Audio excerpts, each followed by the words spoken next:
Hi all. 5 మినిట్స్‌లో హెల్తీగా weight loss అవ్వాలనుకునే వారికైతే బెస్ట్ బ్రేక్‌ఫాస్ట్ అయితే ఓట్స్ ఉప్మా. జస్ట్ 5 మినిట్స్‌లో ఎలా చేయాలో చూద్దాం రండి. ముందుగా ఒక గ్లాస్ ఓట్స్‌ని పాన్‌లో వేసి 2 మినిట్స్ అయితే డ్రై రోస్ట్ అయితే చేయాలి. ఇలా చేయడం వల్ల ఉప్మా అస్సలు ముద్ద అవ్వదు.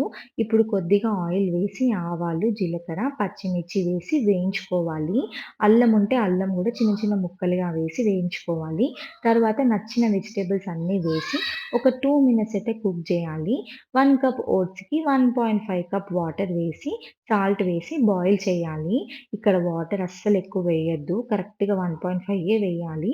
వాటర్ బాయిల్ అయ్యాక డ్రై రోస్ట్ చేసుకున్న ఓట్స్‌ని వేసి బాగా కలుపుకోవాలి. వాటర్ అన్నీ ఇంకిపోయాక ఓట్స్ సాఫ్ట్‌గా అయ్యాక అప్పుడు కొత్తిమీర వేసుకోవాలి. టేస్ట్ కోసం కొంచెం లెమన్ జ్యూస్ వేస్తే చాలా బావుంటది. ట్రై చేసి అయితే చూడండి. అండ్ కామెంట్స్‌లో కామెంట్ చేయండి.